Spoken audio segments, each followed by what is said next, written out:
Hey there, thanks for joining me again for a story today, but I wanted to also give just a quick plug that my book has been published, so you can find my first novel on Amazon. Hello, My Name is Philip is the name of the book. I'd love you to check it out and hope you enjoy it. It's a blessing to you. It's been a blessing to a lot of people, which has been fun for me to hear. It's been kind of a neat opportunity to hear that this bit of word has been a blessing through me to other people's lives. That's beautiful. So blessings today. We're going to continue on. Last week, the story was out of Genesis 12, the story of Abram's call. And I'm going to just continue on there for the next few verses after that. As you know, that story is the beginning of God's call to one person. The book of Genesis divides in two pieces, 4 events and 4 people. And the first of those 4 people is the person of Abram. So we've just heard his call, heard how God said to him that I will give this land to your descendants, if I can find the words. And God has promised this. Abram has worshiped God in the land that God had taken him to. And then that's where this story begins. Now there was a famine in the land, and Abram went to Egypt because the famine was severe. And before they entered Egypt, Abram said to his wife Sarai, "I know what a beautiful woman you are. And when the Egyptians see you, they will take you and kill me because you are my wife. So say you are my sister, so that it may go well with me, and my life may be spared because of you and for your sake."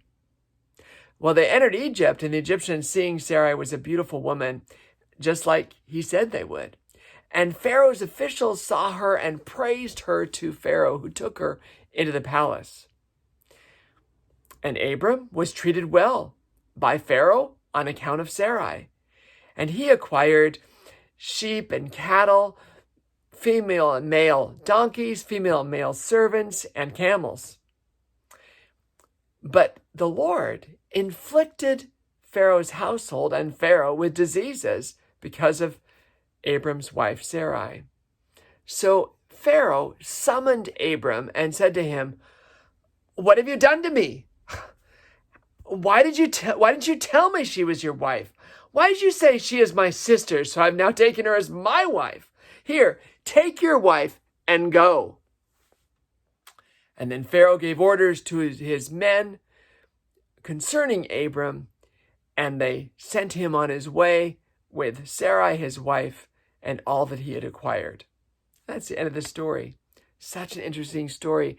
I remember one discussion of this story with a woman from India as a part of our group, and it's a precious woman, and she was outraged at Abram's treatment of Sarai, which, good reason to be outraged, and was so upset with him. We had a great discussion around that.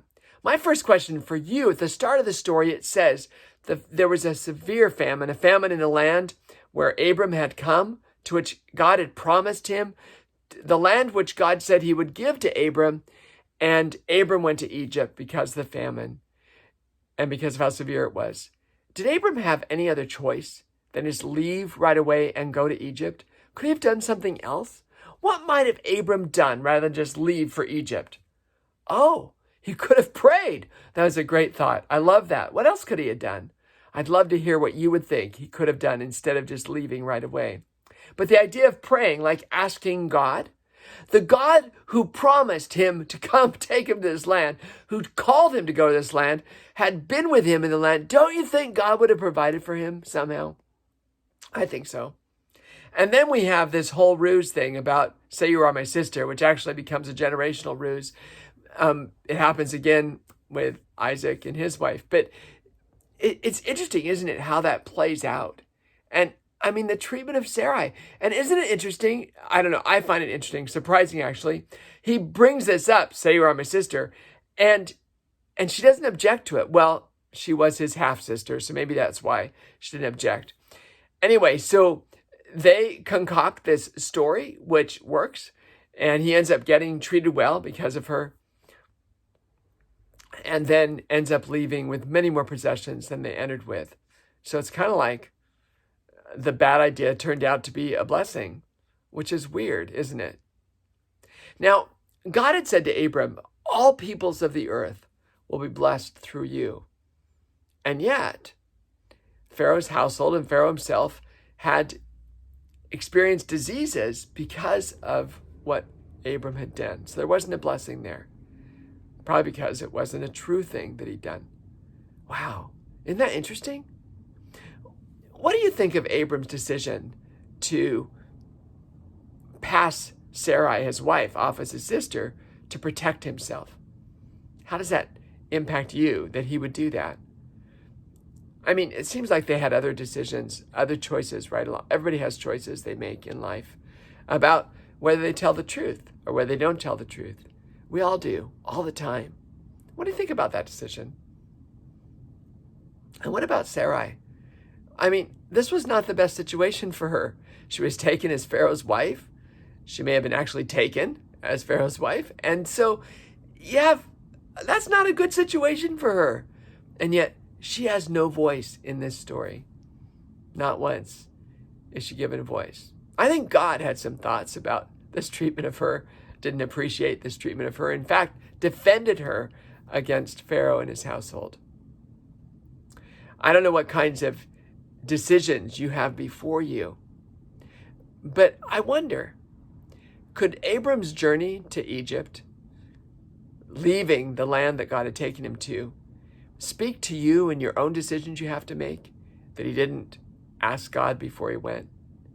Could Abram's decision to try to pass Sarai off as his sister in order to protect himself, to somehow guard himself, could that speak to you in decisions you're about to make in your own life? In our lives, we have daily decisions that impact people around us and they will play out in people's lives and our own lives. And as we make those decisions, I'd invite you to ponder how you might make them as you allow this story to speak something into your own life and heart. What's a way for us to choose to do the right thing and the true thing in our lives to make a difference for others? We have an opportunity to do that on a daily basis. So may you choose on a daily basis to allow your life to be a blessing and a light for people around you. Have a great day. I hope it is a good day for you. A rich day, a full day, a day full of life and abundance.